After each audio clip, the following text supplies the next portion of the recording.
लीलावती है। बनिया ने अपनी पत्नी लीलावती से कहा कि हे प्रिय, यात्रा में उल्कामुख राजा के द्वारा एक ऐसा प्रश्न करके आया हूँ जो कि पुत्र को देने वाला है, जो कि पुत्र को देने वाला है। लीलावती बहुत पसंद होती है। न पुत्र तो परम लाभ न भार्य बेटा होना अच्छा है, लेकिन बेटी हो जाने से भी कलंक पड़ जाता है स्त्रियों की माथे का। इसलिए बेटा और बेटी में अंतर नहीं करना चाहिए। सब नभ की एक बूंद सी होती है बेटियां, सब नभ की एक बूंद सी होती है बेटियां। हीरा है अगर बेटा तो मोती है बेटियां। बेटा बड़ा होकर के एक कुल की लाज बचाएगा, दो दो कुलों की लाज बचाती हैं बेटियां। आपको बेटा और बेटी में सिर्फ नहीं करना चाहिए। बनिया की पत्नी ने कहा तुमको करना चाहिए। बनिया बहुत चालाक था, बनिया बहुत चालाक था। बनिया ने कहा पत्नी से कि धन बड़े कष्ट से कमाया जाता है, इसका उसको ज्ञान नहीं है। अभी धन खर्चने का काम नहीं है। जब हमारे घर में संतान जन्म लेगी तब भगवान सत्यनारायण की पूजा करेंगे। ऐसे बनिया बात को टाल देता है। पतिव्रता स्त्री धर्मपरायण हुई, 10 महीने बाद घर में कन्या पैदा हुई जो लक्ष्मी स्वरूपा थी। कला पढ़ने लगी, पंडितों ने नामांकन किया, कलावती नाम रखा गया।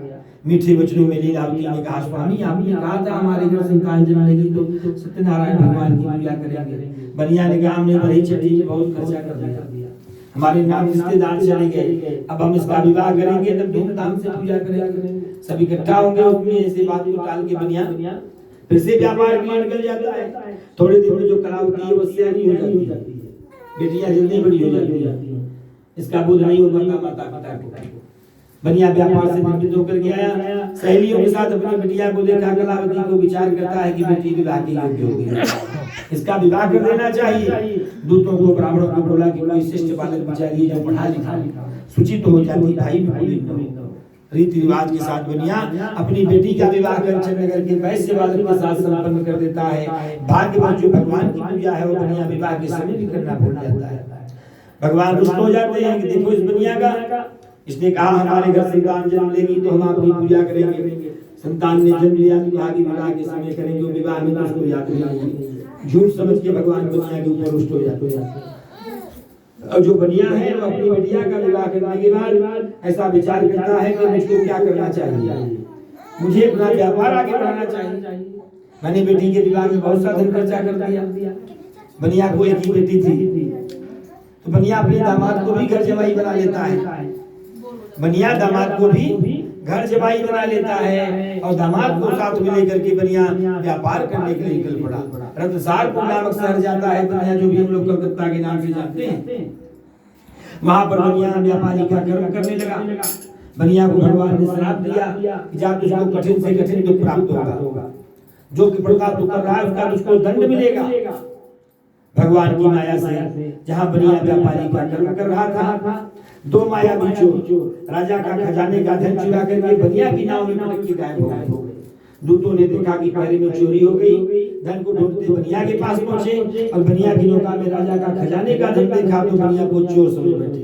ले जाकर के बनिया को बंदी खाने में डाल देते हैं और राजा से कहते हैं कि 2 चोर पकड़ करके लाए। बनिया रोने लगता है कि हम चोर नहीं है, हम व्यापारी हैं, हमको नहीं मालूम है धन हमारे पास कैसे आया। राजा ने कहा कि चोर अपने से कहता नहीं है कि मैं चोर हूँ, माल तेरे पास बरामद है। बनिया का भी सारा धन राजा छीन लेता है, उसे बंदी खाने में डाल देता है। बनिया के घर पे भी बहुत कष्ट होता है। उनकी पत्नी को, उनकी बिटिया को फोड़ा, फुंसी, बुखार, खांसी आदि व्याधि लग जाती है। घर में चोरी हो जाती है। अन्न की चिंता में कलावती लीलावती भिक्षा मांगने लगती है। राम विमुख संपत्ति प्रभुताई, जाई नहीं पाई बिनु पाई। भगवान से विमुख होकर के लक्ष्मी भी चली जाती है बनिया के घर से। बनिया के घर में भी ये सब कष्ट होता है। भिक्षा मांगने लगती है कलावती लीलावती। एक दिन कलावती भिक्षा मांगने जाती है जहाँ भगवान की कथा हो रही थी। सबने कलावती से कहा कि प्रसाद लेकर के जाओ। कथा शाम को हो रही थी। कलावती को घर जाने में थोड़ा विलंब हो गया, थोड़ी रात्रि हो गई। लीलावती क्रोधित हो जाती है, कितनी रात्रि को आ रही है, किम मनस्ते वर्ते, हे कन्या तेरे मन में क्या है। संत महात्मा घूमे, राजा मंत्री घूमे, पूजे जाते हैं। स्त्रियां ऐसे घूमे, अपमान होता है। कलावती ने कहा कि सत्य वचन कर रही हूँ माता, मैं भिक्षा मांगने गई थी, जहाँ मैंने भगवान की कथा सुनी है जिसके करने से दुख छूट जाता है। पिता इत्यादि घर आ जाए, इस व्रत को करना चाहिए। लीलावती को व्रत याद आया जो उसके बाप ने संकल्प लेकर के नहीं किया था। दोनों माता बेटियों ने प्रातःकाल सभी सामग्री को इकट्ठा किया, अपने भाई ब्राह्मण को बुला करके भगवान का पूजन किया, प्रार्थना किया कि हे सत्यदेव, हमारे पति और दामाद जहाँ कहीं अपने घर आ जाए, वे अपने घर आ जाएंगे तो हम अपनी फिर से पूजा करेंगे, और जो कुछ उनसे अपराध हुआ है उसे आप क्षमा कर दें। कोई मोबाइल नहीं है, 4G 2G भगवान स्वर्ण देते हैं। 10 महीने बाद चंद्रकेतु निकोटिमा 10 महीने बाद राजा चंद्रकेतु को भगवान स्वर्ण देते हैं। हे राजन, तुमने जो 2 बंदियों को बंद करके रखा है ये दोनों निर्दोष हैं, इनको प्रातः काल छोड़ दे। इनका जितना धन लिया है इनका चौगुना धन दान दे करके तो इनको विदा कर दे। अगर तू ऐसा नहीं करेगा तो तेरा धन राज पुत्र सब नष्ट कर दूंगा। ऐसा स्वप्न देखने से वो राजा डर जाता है, भयभीत हो जाता है, मंत्रियों को ब्राह्मणों को बुलाता है। सबने कहा यह कष्ट बनिया को भगवान की इच्छा से है, आपको क्या कमी है। तुरंत राजा बनिया को बंदी खाने से मुक्त करवाता है, चौगुना धन दान करता है, वस्त्र दान करता है, आभूषण दान करता है। वो बनिया तो डरता है कि क्या होने वाला है। राजा ने कहा कि डरो मत, सब कष्ट तुमको भगवान की इच्छा से था।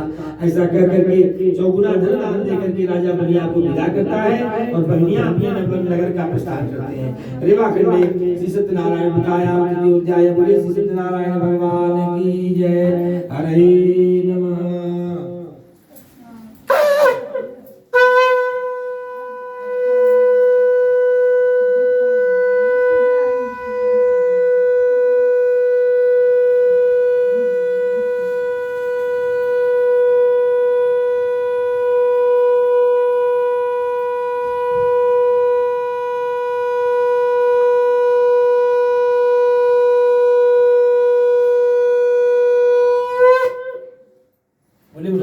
हरिलाल की बोले सत्यनारायण भगवान की जय। हरे नमः, हरे नमः, हरे नमः।